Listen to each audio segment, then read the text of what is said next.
नमस्कार, capital TV Bihar देख रहे हैं। मैं हूं आपके साथ शिवानी रतूड़ी। पीएम मोदी की अध्यक्षता में हुई कैबिनेट मीटिंग में पेपर लीक विधेयक संशोधन को मंजूरी दे दी गई है, जिसमें पेपर लीक माफियाओं के खिलाफ कड़े प्रावधान होंगे। इसमें स्पेशल फास्ट ट्रैक कोर्ट को लीगल बैंकिंग मिलेगी। साथ ही फास्ट ट्रैक कोर्ट को 3 महीनों में सुनवाई करने और फैसला देने को कहा जाएगा, जबकि पेपर लीक मामले में 10 साल की सजा और 10 करोड़ के जुर्माने का प्रावधान होगा। पेपर लीक संशोधन विधेयक अगले हफ्ते ही संसद में पेश किया जाएगा। बताया जा रहा है कि इसे सोमवार के दिन ही सदन में पेश किया जाएगा। सरकार का कहना है कि कानून बनाकर इन अदालतों के गठन की प्रक्रिया होगी। पेपर लीक के मामलों की सुनवाई ज्यादातर 3 समय के अंतराल में इन अदालतों में पूरी कराई जाएगी।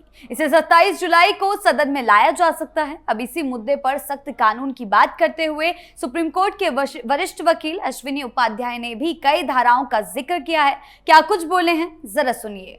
पेपर लीक न तो लाइलाज समस्या है, न तो विश्वव्यापी समस्या है। चीन, जापान, सिंगापुर में पेपर लीक नहीं होता। अमेरिका में, रूस में, जर्मनी में, फ्रांस में पेपर लीक नहीं होता है।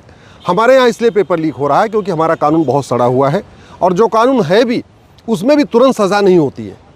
पेपर लीक तुरंत रुक जाएगा, 100% रुक जाएगा, सरकार अगर कुछ कानूनों में तत्काल संशोधन कर दे। जो लोग पेपर लीक करते हैं, अगर उनके खिलाफ हम UAPA लगाना शुरू कर दे, जो लोग भी पेपर लीक करते हैं और पूरे इसके मास्टरमाइंड हैं, उनके खिलाफ NSA लगाना शुरू कर दें, और साथ ही साथ उनके खिलाफ ऑर्गेनाइज क्राइम की धारा लगाना शुरू कर दें, पेपर लीक रुकेगा। पेपर लीक रोकना है तो सबसे पहले हमें जो BNS है, सेक्शन 111, इसको अमेंड करना पड़ेगा, और पेपर लीक को ऑर्गेनाइज क्राइम डिक्लेयर करना पड़ेगा। सेक्शन 113 BNS का अमेंड करना पड़ेगा, और पेपर लीक को एक्ट ऑफ टेररिज्म डिक्लेयर करना पड़ेगा। अभी पेपर लीक में केवल प्यादे पकड़े जाते हैं, मास्टरमाइंड पकड़े नहीं जाते, और न तो वो नाम बताते हैं कि वास्तव में इसमें कितने लोग शामिल हैं। इसलिए पेपर लीक के पूरे नेक्सस को पकड़ने के लिए ज़रूरी है कि जो लोग पकड़े जा रहे हैं उनका नार्को पॉलीग्राफ ब्रेन मैपिंग करके पूछा जाए कि इसमें और कितने लोग शामिल हैं, पूरा नेक्सस कितने लोग का है, पूरा सिंडिकेट कितने लोगों का है। पेपर लीक बिना सरकारी अधिकारियों, बिना सरकारी कर्मचारियों की मदद के हो ही नहीं सकता। एजुकेशन डिपार्टमेंट में जो लोग बैठे हुए हैं या जो पेपर सेटिंग करने वाले हैं, बिना उनके मिली भगत के पेपर लीक हो ही नहीं सकता। लेकिन कभी वो पकड़े नहीं जा रहे, इसलिए अब आवश्यक ये हो चुका है कि पूरे नेक्सस के खिलाफ प्रिवेंशन ऑफ करप्शन एक्ट का केस भी लगाया जाए।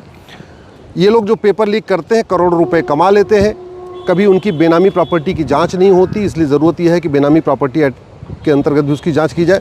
जो लोग पेपर लीक करते हैं वो ब्लैक मनी खूब जनरेट कर लेते हैं, ब्लैक मनी से फार्म हाउस खरीद लेते हैं, मकान दुकान खरीद लेते हैं, लेकिन उनके खिलाफ ब्लैक मनी के अंतर्गत भी जांच नहीं होती है।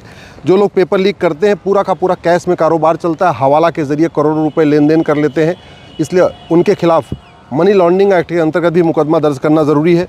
और पेपर लीक करने वालों की 100% संपत्ति जब्त करने, उनकी सिटीजनशिप ख़त्म करने और साल भर के अंदर सज़ा का प्रावधान करना ज़रूरी है। पेपर लीक रुक सकता है। पेपर लीक इसलिए भी हो रहा है क्योंकि जो 10वीं 12वीं में पढ़ाया जाता है वो JEE में, नीट में, क्लैट में, NDA में, बैंक में, रेलवे में पूछा नहीं जाता, और जो पूछा जाता है एंट्रेंस एग्ज़ाम में वो पढ़ाया नहीं जाता। इसलिए ज़रूरत इस बात की है कि एजुकेशन सिस्टम को भी ठीक करें।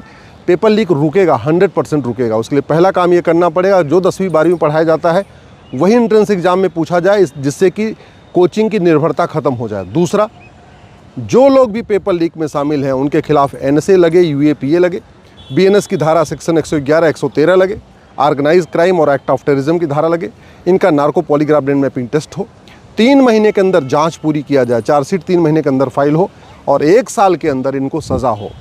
स्पेशल कोर्ट बनाई जाए, सेशन कोर्ट, सीनियर मोस्ट जो सेशन जज हैं उनके अंदर वो इसकी सुनवाई करें और साल भर के अंदर सज़ा दें। जिस दिन भारत में 10-20 पेपर लीक करने वालों की 100% प्रॉपर्टी जब्त हो जाएगी, उनकी सिटीजनशिप खत्म हो जाएगी, उनको आजीवन कारावास की सज़ा मिल जाएगी, फिर उसके बाद कभी भारत में पेपर लीक नहीं होगा। नहीं तो कभी यूपी में होएगा, कभी बंगाल में होगा, कभी उत्तराखंड में होगा, कभी सेंटर का पेपर लीक होगा, कभी स्टेट का पेपर लीक होगा। ये पेपर लीक का खेल चलता रहेगा जब तक कि कठोर सज़ा का प्रावधान नहीं होगा।